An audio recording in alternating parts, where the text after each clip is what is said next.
Joined by Sean Cunningham of Fox 40, sports reporter, all things Kings.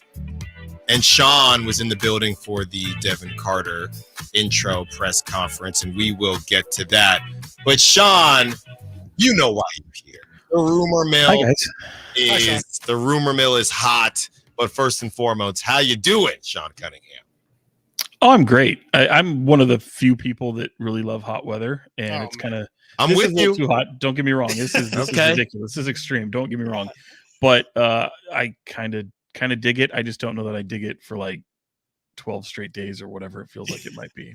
No, I'm in. I'm all in. We did the thing. What was that, Chris? Last week or earlier this week when Dave asked, "Would you rather 30 degrees or 100 or 110?" And we were split. Chris was cold weather. I was warm weather. So we're good there, Sean. We're good there. Definitely, I'm warm weather for sure. Thank you. The question is, will it be hot on the trade market with the Sacramento Kings? As last week you had a piece and came out with the report as far as Brandon Ingram and the Kings being interested in Brandon Ingram. Scoop B. Robinson then added more to that separately as far as the Pelicans and what they would want back. What's the latest that you've heard on the Brandon Ingram trade situation?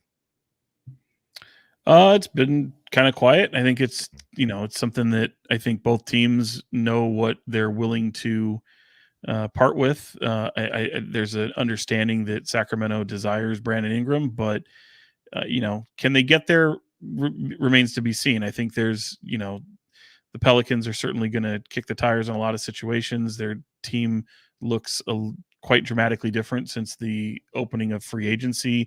Obviously, you factor in the trade with DeJounte Murray.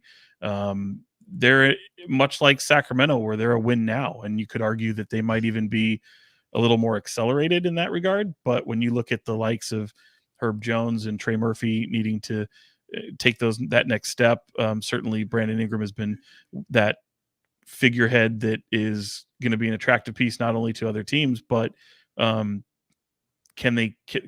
is there a willingness to keep him in New Orleans? And it seems like his time is coming to where it moves on. Does it happen this offseason? Does it happen before the season starts? Is it something that maybe gets a little closer to trade deadline? Kind of remains to be seen. I think from a Sacramento standpoint, though, their pathway of landing Brandon Ingram, in my opinion, ultimately requires the addition of a third team to get something done. But it won't be for lack of trying. They're gonna try and kick the tires, and whether it's Brandon Ingram or any other off-season piece. They've got a lot of off-season remaining, and I know people don't like that word patience, or they kind of want to see things happen rather swiftly, but the reality is sometimes that doesn't happen. Yeah, Sean, I mean, you kind of talked about the trying element of this. There seems to be a lot of people, both on socials, but I mean, we're getting calls, we're getting texts about it as well, about people having a fear, I would call it, of Monty not being able to get a deal done this offseason for one of these big fish targets. Do you share that concern, or do you feel like, especially with, not to put words in your mouth, but with the Sasha and Davion thing, that things are clearly trending in a certain direction? That's a tough question to answer if I understand it correctly, because I feel like Monty McNair gets his own kind of, like, everyone's looking at Monty McNair, and the spotlight's kind of shining bright on this front office, but kind of take a step back and look at the rest of the league.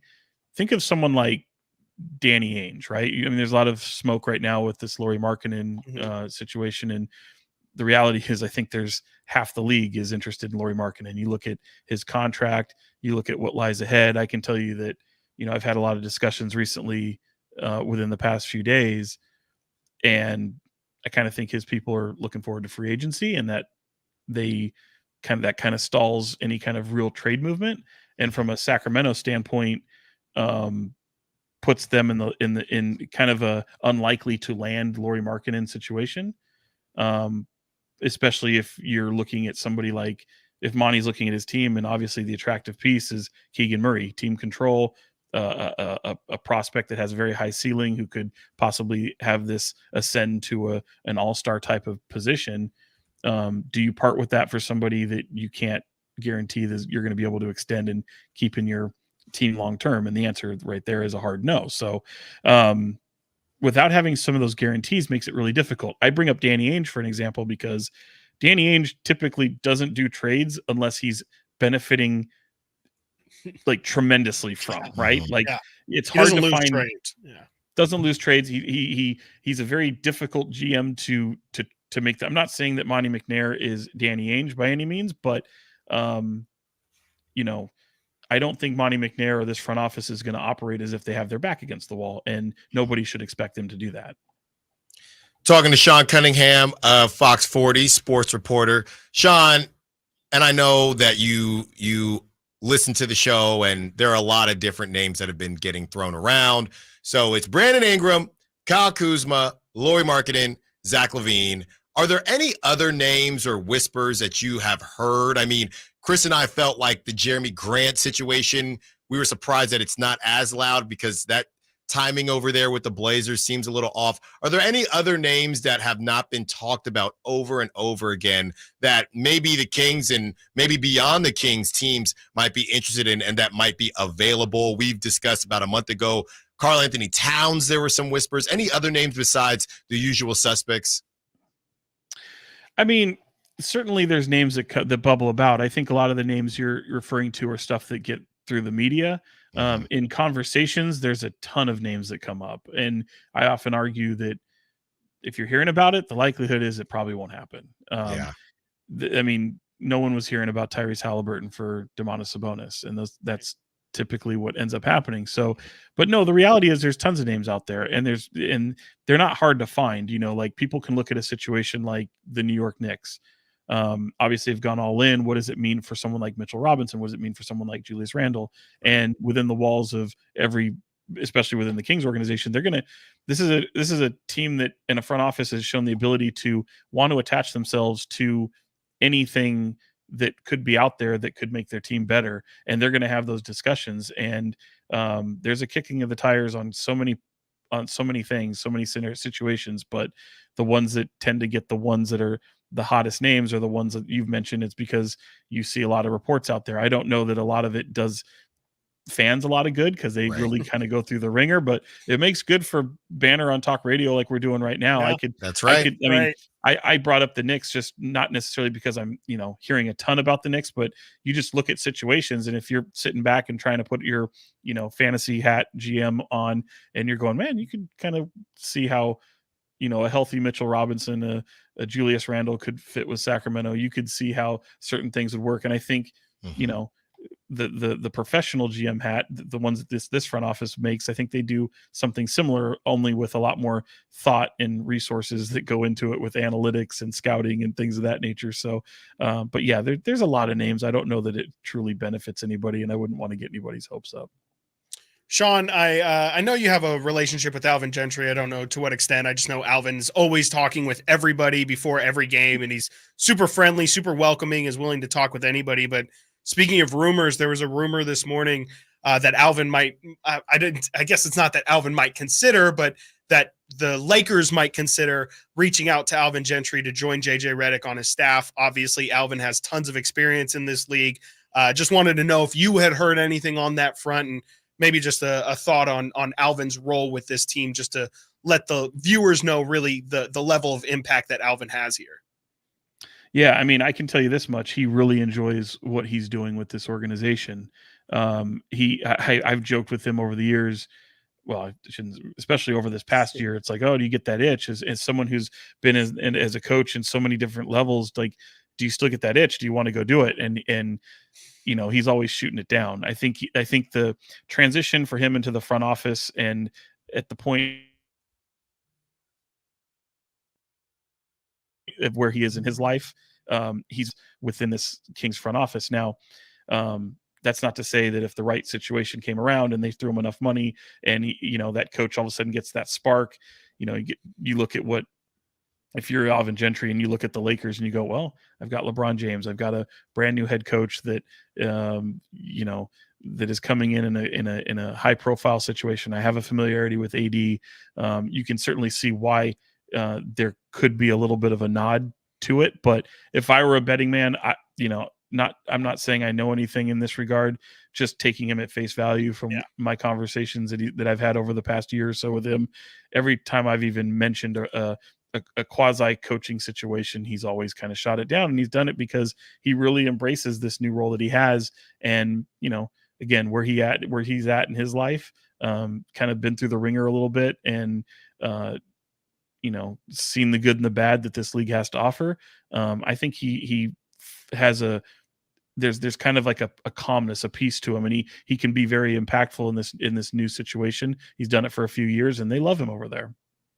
Talking to Sean Cunningham of Fox 40 sports reporter. Sean, last one for you. So you may or may have not heard that we've had a discussion on the show, and basically if the Kings run it back and don't make a big move, we can discuss what constitutes a big move. But essentially, if they run it back, I have to eat or take a bite of a Carolina Reaper on or off air for, HR purposes. So if I were to ask you whether the chances of me having to eat that Carolina Reaper, what percentage would you say that I will have to eat it versus won't? Basically, what are the chances that the Kings do what everyone would freak out if they do this and run it back?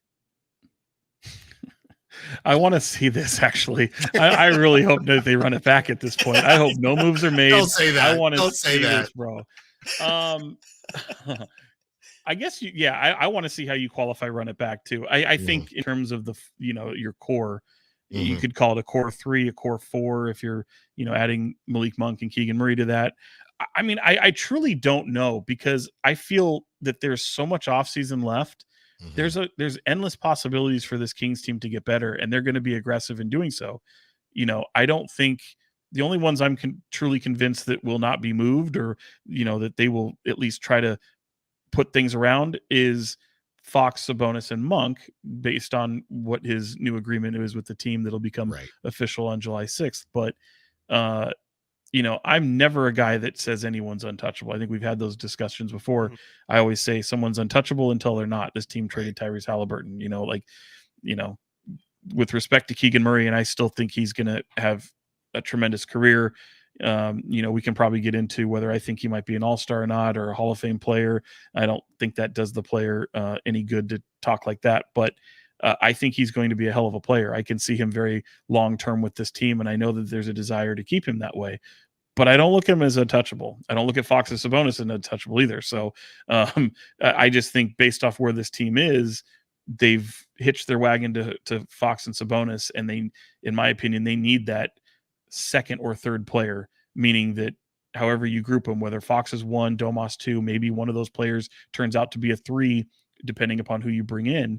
Like, they need that 3-headed monster, and the support of Monk and whoever else is around the team. If this team is truly going to make the strides that they wish and hope and want to do, they have to add to that 3-headed monster, so to speak. So if they can do it with Keegan or without Keegan, I think they're going to look at it. Sean Cunningham, Fox 40 sports reporter. Sean, thank you so much. As always, got to have you on soon, man. There's never enough time when we chat with you because there's so much information, but we'll let you go for now, and we'll talk to you soon. Happy to do it, guys. Don't fear the Reaper. Don't fear the Reaper. Well, we're going to have to play that song as I'm eating it, too. I didn't agree to do it, Sean. Yeah. It's just this guy. Yeah. I don't know why I did, Sean, but I mean, maybe we'll have you on StreamYard when we do it or something like that. I just have to know, how many pieces do you deem I don't know. Worthy of still, Chris. I'm looking at Chris. Chris is he's going to be the judge of whether or not it's going to be a healthy bite. It's definitely got to be a healthy bite. Yeah, it'll be a healthy bite. Yeah, sure. No, yeah. I'm all in. It's got to be. I'm not going to have to, Sean. I'm not going to have to. Is it the pepper? It's the pepper. That's well done. The pepper. Good job. Nate. I'm not going to have to do it, Sean, but if I do, we'll have you on. Thanks, pal. Appreciate it. All right. Sean Cunningham, be sure to follow him on social media. He does great stuff. Be sure to find all of his stuff at Fox 40 as well. Sean, we'll talk to you soon.